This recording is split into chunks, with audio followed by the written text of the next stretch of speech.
옛날 어느 산골 마을에 노세라 불리는 여인이 살았답니다. 그녀의 본래 이름이 무엇인지는 아무도 몰랐지요. 마을 사람들은 그저 그녀를 떠돌이 여인이라 여기며 때로는 미친 여자라 손가락질하기도 했답니다. 노새는 낮에는 품팔이를 하고 밤에는 패가 나 절 마루에서 잠을 청했지요. 그녀를 받아주는 일하곤 산짐승들과 절집의 무견 스님뿐이었답니다. 노새는 늘 낡은 자수 주머니를 품에 품고 다녔는데 그 안에 무엇이 들었는지는 아무도 알지 못했지요. 하지만 노새에게는 사람들이 모르는 과거가 있었답니다. 그녀는 원래 한양의 큰 저택에서 시녀로 일했던 여인이었지요. 그 저택은 바로 윤씨 가문의 별채였답니다. 노새는 그곳에서 윤정우의 첫째 부인을 모시며 살았지요. 윤정우의 첫째 부인 이 씨는 아름답고 선량한 여인이었는데 안타깝게도 아이를 낳다가 세상을 떠났답니다. 그 후 윤정우는 심 씨와 재혼했지요. 심 씨는 이 씨가 남긴 갓난아기를 곱지 않게 보았답니다. 어느 날 저택에서 귀한 비취 팔찌가 사라지자 모든 의심이 노새에게 쏠렸답니다. 진범은 심 씨의 몸종이었지만 심 씨는 이를 숨기고 노새에게 누명을 씌웠지요. 노새는 매를 맞고 쫓겨나면서도 한 가지 물건을 몰래 가져왔답니다. 바로 이 씨 부인이 아기를 위해 손수 만든 붉은 매듭과 윤 씨 가문의 인장이었지요. 언젠가 이 아이의 정체가 밝혀질 날이 올 것이다. 노새는 그렇게 믿으며 산골로 내려와 떠돌이 생활을 시작했던 것입니다. 어느 겨울날 마을에 이상한 소문이 돌기 시작했답니다. 마을 끝자락에 있는 오래된 우물에서 밤마다 아기 울음소리가 들린다는 것이었지요. 사람들은 그 우물을 귀신 우물이라 부르며 피하려 했답니다. 누가 들었다는 거야? 글쎄, 나도 들었다는 사람한테서 들었을 뿐이지. 마을 이장 박서방은 고개를 저었지요. 그 우물은 예전부터 불길했어. 10년 전에도 누군가 빠져 죽었거든. 하지만 노새는 달랐답니다.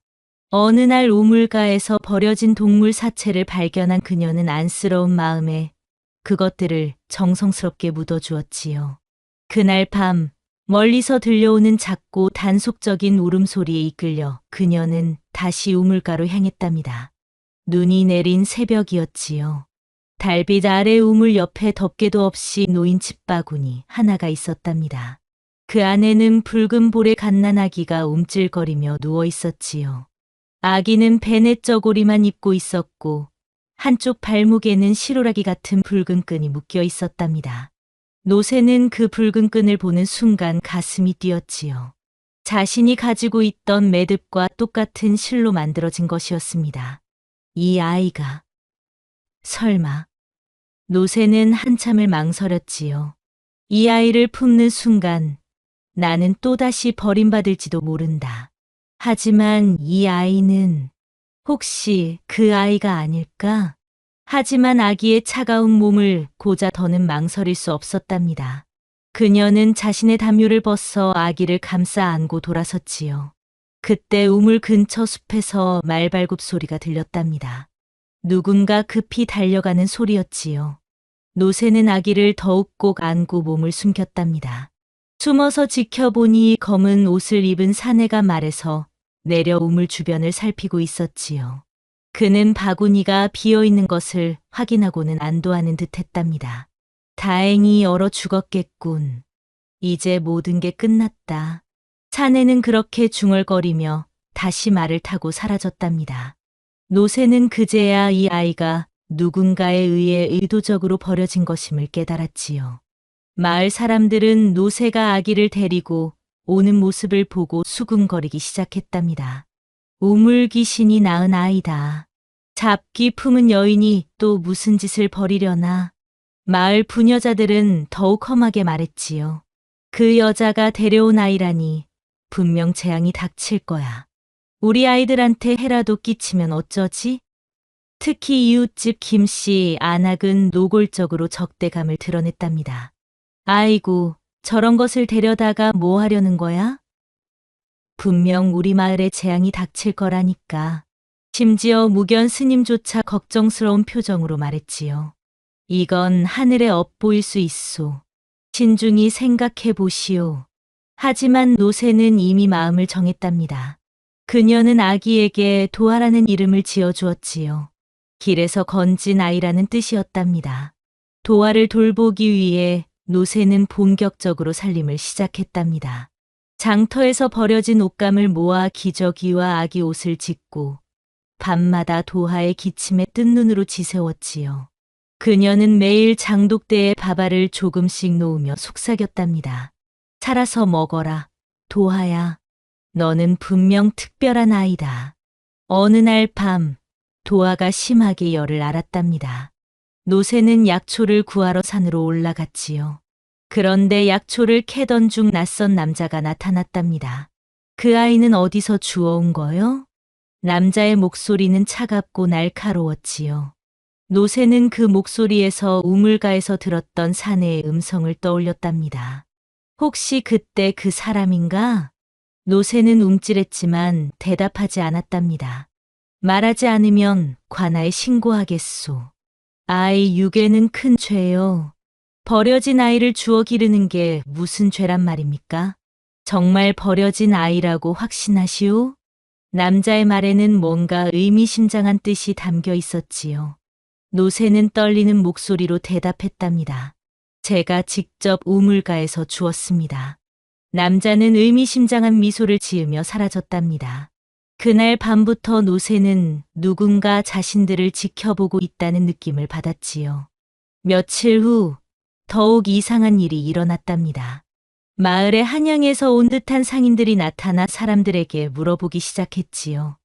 혹시 이 근처에서 아이를 주운 여인이 있다고 들었는데 그 아이가 어떻게 생겼는지 궁금하군요. 노새는 이들이 보통 상인이 아님을 직감했답니다. 그녀는 도아를 데리고 며칠간 산속 움막에서 숨어 지냈지요. 마을 아이들이 도아를 괴롭힐 때면 노새가 대신 맞으며 말했지요. 이 아이는 내 것이다. 특히 양반집 아들 진수는 유독 도아를 미워했답니다. 내가 뭔데 우리 마을에서 살려고 하느냐.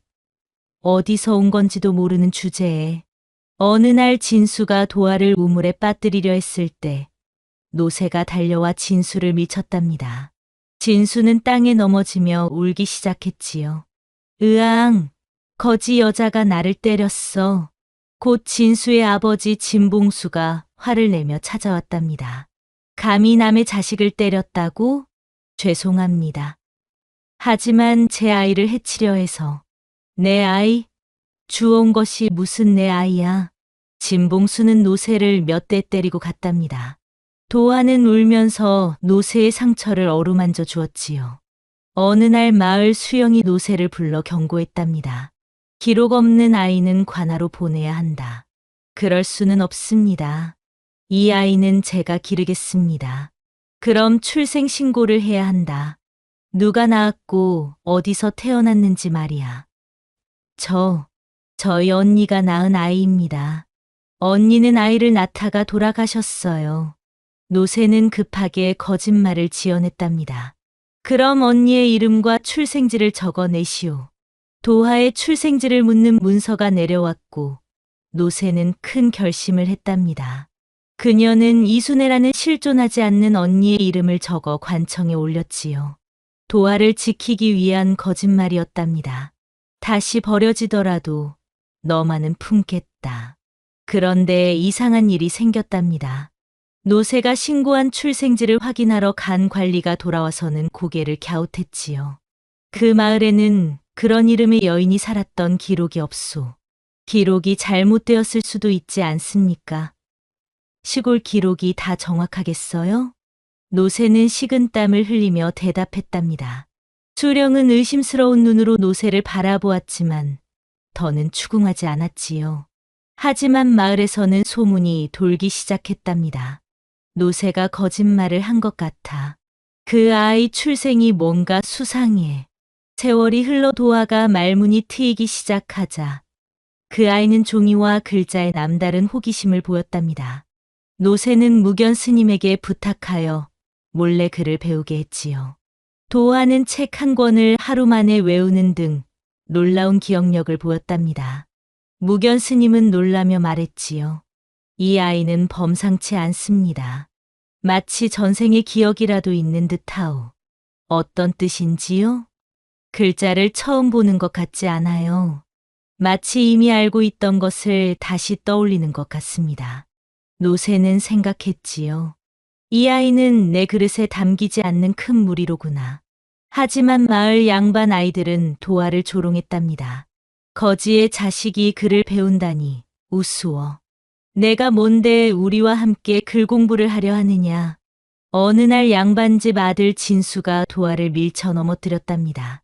도화는 무릎이 깨져 피가 났지만 울지 않았지요. 그 모습을 본 진수는 더욱 화가 났답니다. 울지도 않다니 정말 괴상한 놈이군. 너 혹시 귀신 아니냐? 그때 도화가 처음으로 입을 열었답니다. 나는 사람입니다. 당신이야말로 사람답지 못하군요. 진수는 도화의 당당한 말투에 깜짝 놀랐지요. 6살 아이의 말이라고는 믿기 어려웠답니다. 도화가 맞고 와도 노새는 묵묵히 상처에 약을 발라주었지요. 도화는 눈물을 흘리며 물었답니다. 어머니, 나는 왜 그런 말을 들어야 해요? 나는 정말 어머니 자식이 맞나요? 노새는 가슴이 찢어지는 듯 했지만 조용히 대답했지요. 너는 내가 낳은 것보다 더 소중한 내 아이다. 피는 배신해도 마음은 배신하지 않는단다. 그럼 나의 진짜 부모는 누구예요? 내 진짜 부모는 너를 버린 사람들이 아니라 너를 사랑하는 사람이다. 노새는 더 이상 도화를 마을에 보내지 않고 산 아래에서만 공부시켰답니다. 어느 날 노새가 갑작스레 열병으로 쓰러졌지요. 도화는 어머니가 죽을까봐 무서워서 장터에서 몰래 쌀을 훔치려다 붙잡혔답니다. 이 도둑놈아, 어른도 없이 무슨 짓이냐. 장터 주인이 도화의 귀를 잡아 끌었을 때 무견 스님이 나타나 도화를 구해주었지요. 이 아이는 어미가 병들어 그런 것이니 용서해 주시오. 스님은 도화에게 말했지요. 이제 너는 사람을 위해 살아야 한다. 그것이 내 어미를 살리는 길이다. 무슨 뜻인지요, 스님? 너에게는 특별한 재능이 있다. 그 재능으로 세상을 바꿀 수 있어. 도화는 스스로 결심했답니다. 관청에 가서 과거를 보겠어요. 노새는 처음엔 반대했지요. 아직 어린 내가 무슨 과거를. 그리고 우리 신분으로는. 어머니, 저는 꼭 성공해서 어머니를 편하게 해드릴 거예요. 그리고 저의 진짜 정체도 알아낼 거예요. 도화의 결연한 눈빛을 본 노새는 결국 허락했답니다. 하지만 마음 한편으로는 걱정이 컸지요. 어느 날 도화가 책상 위에서 노새가 항상 감춰두던 자수 주머니를 발견했답니다. 안에는 붉은 비단끈과 금박 인장이 들어 있었지요. 그 인장에는 윤이라는 글자가 새겨져 있었답니다. 노새는 당황하며 말했답니다. 그건 내 것이 아니다. 어머니, 이게 뭐예요? 이 인장은 누구 것인가요? 그리고 이 붉은 끈은 제 발목에 묶여 있던 것과 똑같잖아요. 묻지 마라. 그냥 옛날에 주운 것일 뿐이다. 어머니는 저에 대해 뭔가 알고 계시는 거죠? 제가 누구인지 어디서 왔는지. 도화는 의심스러웠지만 더는 묻지 않았지요. 하지만 마음 한구석에는 의문이 자리 잡았답니다. 그런데 이상한 일이 일어났지요.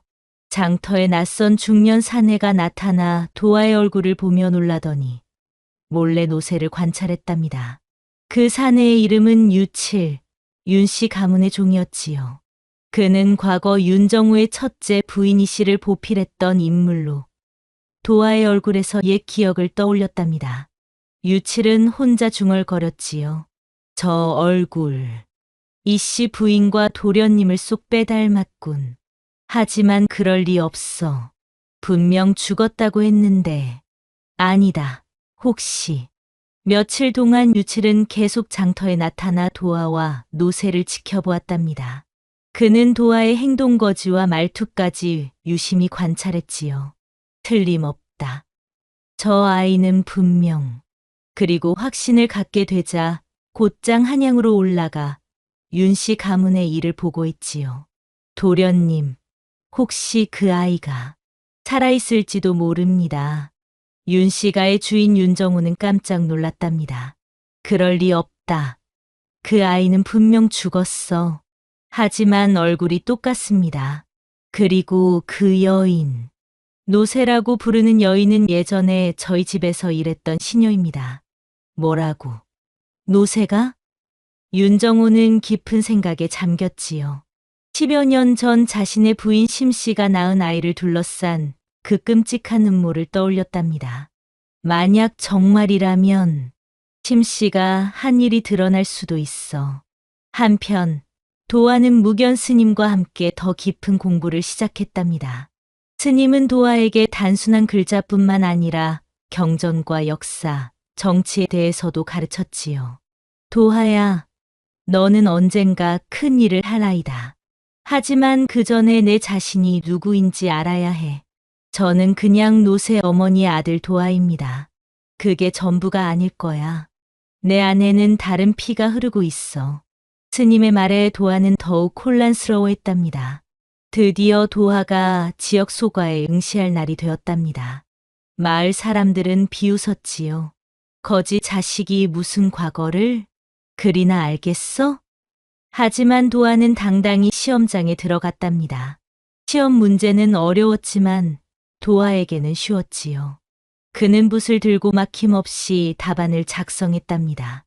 며칠 후 결과가 발표되었답니다. 도화는 장원으로 이름을 올렸지요. 마을은 소란스러웠답니다. 거지 여인의 자식이 장원이라니. 아무래도 수상해. 그 아이에게 뭔가 비밀이 있는 것 같아. 속임수를 쓴 게 아닐까? 마을 이장 박서방이 관아에 찾아가 말했지요. 수령님, 그 아이의 출생을 다시 조사해 보셔야 할 것 같습니다. 관아에서는 도화의 출생 내역을 다시 조사하기 시작했답니다. 수령이 노새를 불러 다시 물었지요. 정말로 그 마을에서 낳은 아이가 맞소? 그렇습니다. 그런데 다시 확인해 보니 그 마을에 이순애라는 여인의 기록이 전혀 없소. 어떻게 된 거요?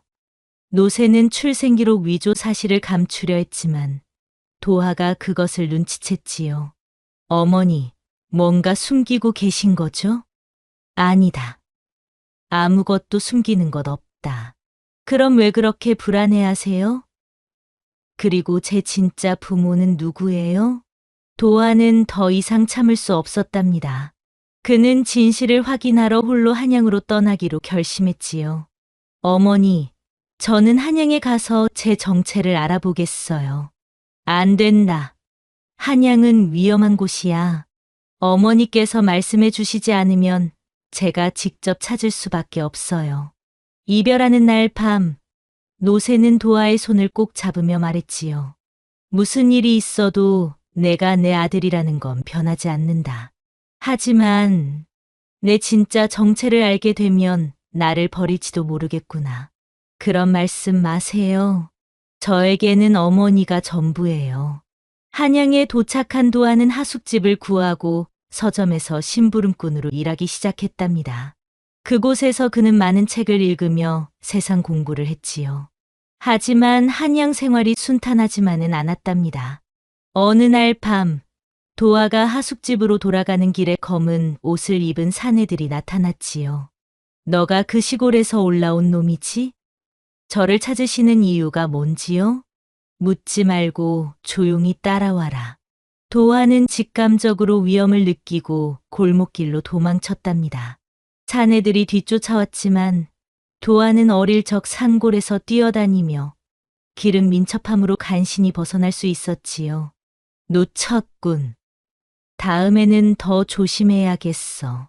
사내들의 말을 들은 도화는 누군가 자신을 노리고 있다는 것을 깨달았답니다.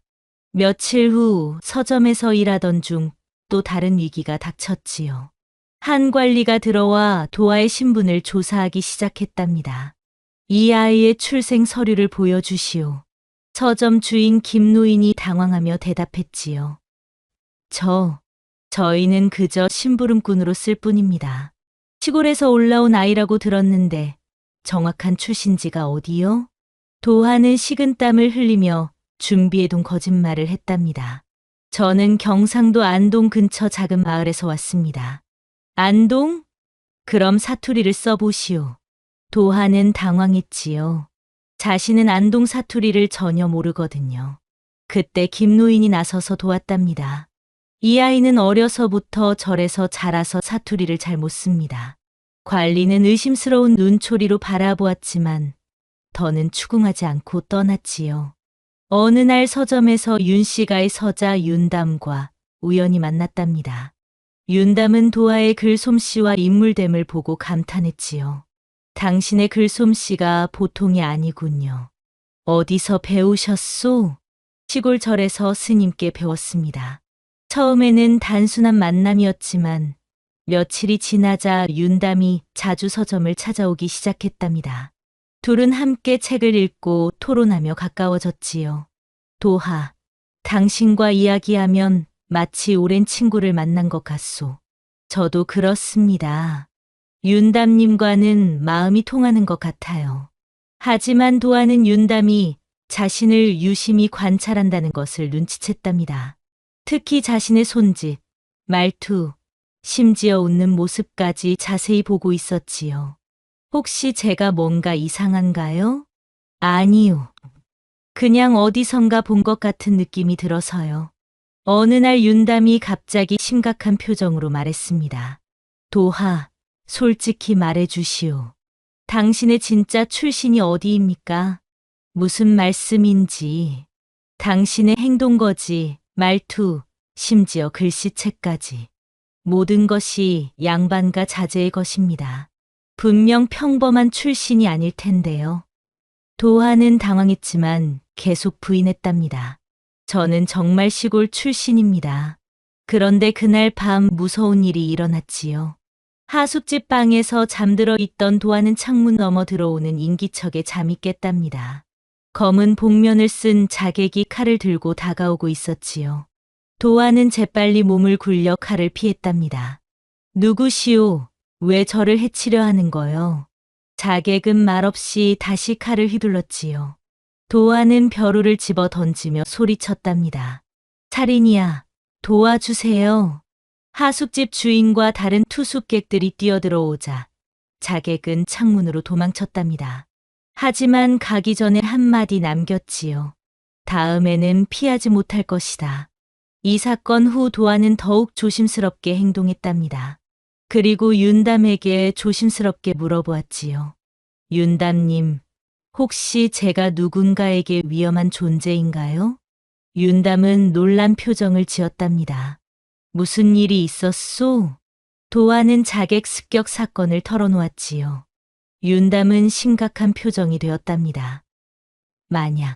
정말 만약에 당신이 제가 생각하는 그분이라면 매우 위험할 수 있습니다.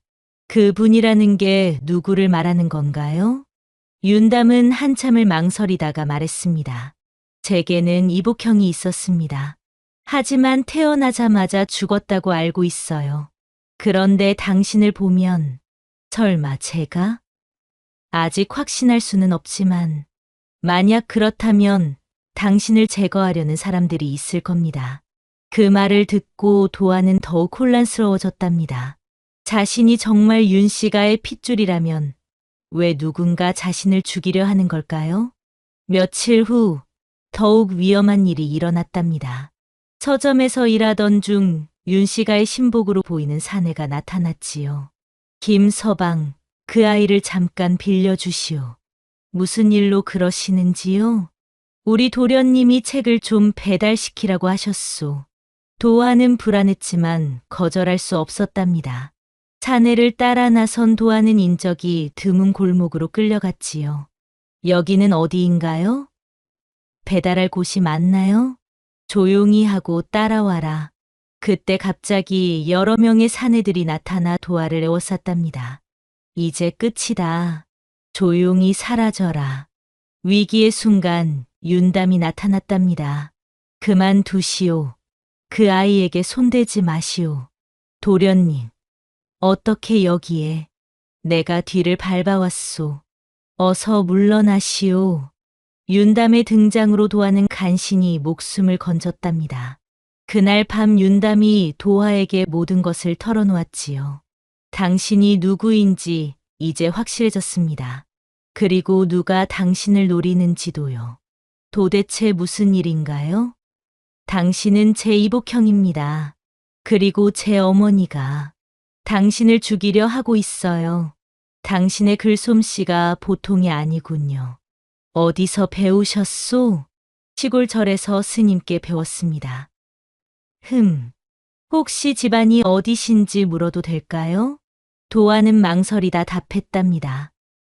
저는 그냥 시골 출신입니다. 며칠 후 윤담이 다시 찾아와 말했지요. 의형제를 맺지 않겠소? 하지만 도하는 거절했지요. 나 같은 자는 어디에도 속하지 않습니다. 무슨 말씀입니까? 당신은 분명 범상한 출신이 아닐 텐데요. 그 기품과 지식이 윤담의 말에 도하는 더욱 의심을 품었답니다. 자신의 출생에 대한 의문이 깊어졌지요. 그런데 윤씨가에서는 도하의 존재를 의심하며 뒷조사를 시작했답니다. 출생 무렵 사라진 핏줄의 행방과 도하가 지니고 다니는 붉은 끈이 연결되었지요. 윤담은 혼란스러워했답니다. 도하가 내 이복형일 수 있다니. 윤씨가의 정실 부인 심씨는 불안해하며 남편에게 말했지요. 그 아이를 그냥 둘 수는 없어요. 혹시라도 진짜라면 우리가 한 일이 모두 드러날 거예요. 진짜일 리 없소. 당신이 직접 확인했지 않소? 하지만 만에 하나라도 그 아이가 살아있다면 우리는 끝장이에요. 심씨의 목소리는 떨리고 있었답니다. 10여 년 전 그녀는 남편의 첫째 부인이 낳은 아이를 질투해 몰래 처치하려 했던 것이지요. 유치를 시켜서 그 아이를 우물에 버리라고 했잖아요. 분명 죽었을 텐데. 조용히 하시오. 혹시 누가 들으면 어떻게 하려고. 윤정호도 불안해하기 시작했답니다. 만약 그 아이가 정말 살아있다면 자신의 정당한 후계자가 되는 것이니까요. 한편 도하는 한양에서 더 많은 것을 배우고 있었답니다. 서점 주인 김노인은 도하의 재능을 알아보고 특별히 아껴주었지요. 도하야, 너는 보통 아이가 아니다. 내 안에는 뭔가 특별한 것이 있어. 무슨 말씀이신지요? 내 말투, 행동거지, 그리고 글씨체까지. 모두가 양반과 자제의 것이야. 분명 숨겨진 비밀이 있을 거다. 그때 한 손님이 서점에 들어왔답니다. 그는 도하를 보더니 깜짝 놀랐지요. 혹시 윤씨가와 관련이 있나요? 아니요. 저는 그런 집안과는 상관없습니다. 하지만 그 손님은 계속 도하를 유심히 바라보았답니다. 그는 윤씨가와 거래하는 상인이었는데 윤정우의 젊은 시절 모습을 기억하고 있었지요. 정말 닮았군. 너무 닮았어. 그날 밤 도하는 자신의 출생에 대해 깊이 생각해 보았답니다. 그리고 다음 날 윤담을 다시 찾아갔지요. 윤담님, 저에게 솔직히 말씀해 주세요. 제가 누구인지 아시는 거죠? 윤담은 놀란 표정을 지었답니다. 무슨 말씀인지. 제가 윤씨가와 관련이 있는 건 아닌가요? 사람들이 자꾸 그런 눈으로 저를 봅니다. 윤담은 한참을 망설이다가 입을 열었답니다. 사실 당신을 처음 봤을 때부터 이상했습니다. 마치 제 아버지의 젊은 시절을 보는 것 같았거든요. 그럼 정말로. 하지만 그럴 리 없어요. 제 이복형은 태어나자마자 죽었다고 들었습니다. 도하는 충격을 받았답니다. 자신이 정말 윤씨가의 핏줄일 가능성이 있다는 것을 처음 알았기 때문이지요. 그날 밤 도하는 노새에게 편지를 썼답니다. 어머니, 저에 대한 진실을 알려주세요. 제가 정말 누구인지, 어디서 온 건지. 더 이상 숨기지 마세요. 며칠 후 노새의 답장이 왔답니다. 나는 너를 얻고 다시 사람의 세상에 발을 들였다. 내가 없었다면 나는 진작 이 세상을 떠났을 것이다. 무슨 일이 있어도 너는 내 아들이고 나는 너의 어미다. 하지만 내가 정말 알고 싶다면 이것을 보아라. 편지에는 눈물 자국과 함께 붉은 자수 매듭 하나가 동봉되어 있었지요. 그리고 작은 종이 쪽지에는 이렇게 적혀 있었답니다. 너는 윤 씨가의 첫째, 부인 이 씨가 낳은 아들이다. 나는 그때 그 집에서 시녀로 일했고 내가 버려지는 것을 보고 몰래 가져온 물건들을 간직해왔다. 언젠가 내게 돌려주려고. 도아는 편지를 읽고 큰 충격을 받았답니다. 그리고 결심했지요. 이제 내 이야기를 찾겠다. 윤 씨가에서는 도아의 출생 정황과 유물을 통해 그의 정체를 확인했답니다. 도아가 윤 씨 집안의 정실 소생임이 거의 확정되었지요. 과거 정실 부인 심 씨의 시샘으로 인해 아이가 죽은 것으로 위조되어 버려졌던 사실이 드러났답니다. 유칠은 중얼거렸지요. 핏줄은 핏줄이로다. 아무리 숨겨도 드러나는 법이지. 윤정호는 복잡한 심정이었답니다. 한편으론 아들이 살아있다는 기쁨이, 다른 한편으론 그동안 저지른 죄에 대한 두려움이 교차했지요. 윤 씨가의 사자가 도아에게 도착하여 정중히 친가로의 귀환을 청했답니다. 도아 도련님, 그간의 고생은 우리 가문이 알지 못했던 일입니다. 이제 본래 자리로 돌아오십시오. 도아는 복잡한 감정으로 고향으로 내려가 노새를 찾아갔답니다. 어머니, 이제 모든 걸 알았어요. 노새는 담담히 말했지요. 그 집은 널 낳았지만 기르진 않았지 않느냐. 진짜 부모는 피가 아니라 사랑으로 정해지는 것이다. 하지만 어머니, 저는 이제 어떻게 해야 할지 모르겠어요. 내 마음이 시키는 대로 하거라. 어떤 선택을 하든 나는 내 편이다. 도아는 갈등했답니다. 어머니를 외면하고 핏줄을 따르는 것이 효인가? 하지만 저희 진짜 신분을 안 이상. 그런데 윤 씨가에서는 도아를 완전히 자신들 편으로 만들기 위해 계략을 꾸몄답니다. 도아를 정식 후계자로 세우기 위해 관직을 제안하고 뇌물까지 보냈지요. 동시에 도아를 완전히 자신들 편으로 만들기 위해 노새의 신분 문제를 조사하기 시작했답니다. 그 여인이 아이의 출생을 위조했다면 사문서 위조죄로 처벌할 수 있습니다. 그럼 도아는 우리에게 의지할 수밖에 없겠군. 심 씨는 차갑게 미소 지었답니다. 여전히 노새를 제거하고 싶어 했지요. 관아에서 출생 서류 위조 사실을 확인하고 노새를 체포했답니다. 노새는 잡혀가면서도 한마디 변명하지 않았답니다. 나는 죄를 짰다. 하지만 그 아이를 구한 것만은 후회하지 않는다. 소식을 들은 도아는 급히 달려와 관아에 직접 출두해 증언했답니다. 그녀가 없었다면 나는 세상에 없었소. 법적으로는 죄가 될지 모르나 도덕적으로는 그분이 나의 진짜 어머니요. 관리들은 어리둥절했답니다. 윤 씨가의 적자가 천민 여인을 어머니라고 주장하는 것을 어떻게 받아들여야 할지 몰랐지요. 윤 씨가에서는 반박했답니다. 노새는 천민이요. 사문서 위조자입니다. 그런 자를 어머니라 할 수는 없소. 그렇다면 당신들은 지난 10여 년간 그 아이를 어디에 두었단 말이오? 무견 스님이 나타나 과거 사건을 증언하고 도하의 성장사를 상세히 진술했답니다. 이 아이는 버려져 죽을 뻔했던 것을 노새가 구해 길렀습니다. 혈연보다 사랑이 더 큰 것 아니겠습니까? 왕실 특명으로 재조사 명령이 내려졌지요. 이 사건이 궁궐까지 알려진 것이었답니다. 그때 예상치 못한 일이 일어났답니다. 윤담이 관아에 나타나 고백했지요. 당신이 나의 이복형일 수 있다는 것을 안 순간 더는 모른 척할 수 없었습니다. 윤담, 너는 지금 뭘 하는 거냐? 윤정호가 다급히 말렸지만 윤담은 계속했답니다. 제 어머니 심 씨가 도아를 몰래 버리라고 유칠에게 명령했습니다. 저는 그때 어렸지만 모든 것을 봤습니다. 유칠도 결국 입을 열었답니다. 나는 명령을 따랐을 뿐이오. 하지만 양심의 가책에 그 아이가 정말 죽었는지 확인하러 갔다가 이미 없어진 것을 보고 정말 죽은 줄 알았소. 그럼 누가 그 아이를 데려간 거요? 그건 노새가 아니었을까 싶습니다. 도화가 어릴 적부터 가지고 있던 붉은 자수 매듭과 금박 인장이 가문의 유물로 확인되었답니다. 이 씨 부인이 직접 만든 것이었지요. 왕실에서 도화의 신분을 공식 확인했고 정실 부인 심 씨는 폐문 처분을 받았답니다.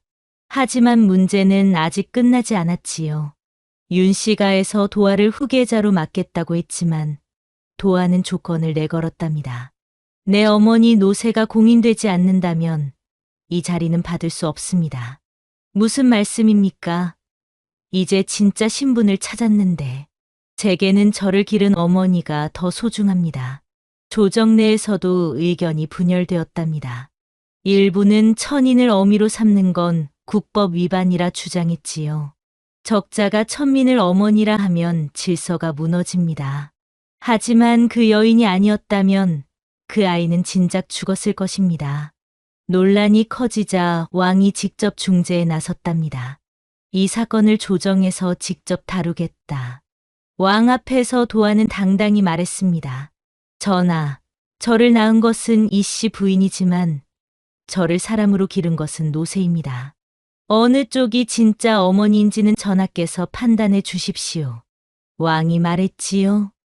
왕 또한 여인의 품에서 나왔고 사람의 품이 혈통보다 위라면 이는 도의로서 옳도다.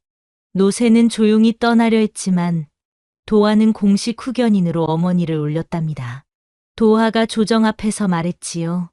이 땅의 피는 배신했고 이 품은 나를 지켜주었습니다. 전례 없는 일이었지만 왕의 결정으로 노새는 도화의 공식적인 어머니로 인정받았답니다. 도화는 윤 씨가의 후계자임을 공식 인정받고 문과 급제자이자 공신으로 봉해졌답니다. 왕이 부모의 이름을 고하라 묻자 도화는 망설이지 않고 대답했지요. 제 어머니는 노새입니다.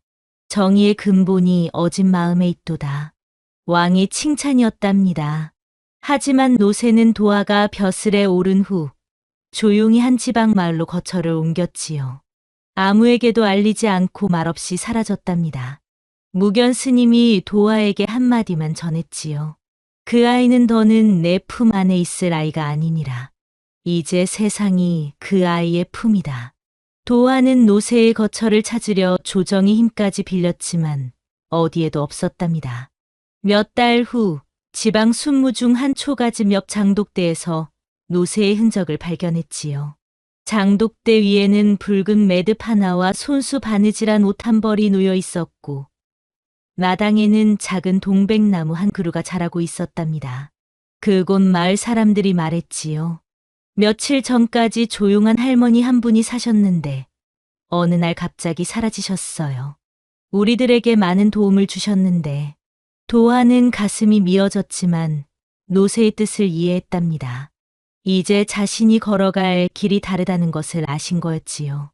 도화는 벼슬을 내려놓고 한양을 떠났답니다. 노새 학당이라는 이름으로 상간 작은 서당을 세웠지요. 서자, 노비 자식, 떠돌이 아이들도 함께 모여 글을 배우는 공간이었답니다. 그곳에서 도화는 아이들을 가르치며 밥과 글과 품을 나누었답니다. 어느 날 한 아이가 물었지요. 스승님 어머니는 어떤 분이셨나요? 도화는 한참을 침묵하다가 대답했답니다. 그분은 세상에서 가장 조용한 태양이셨단다.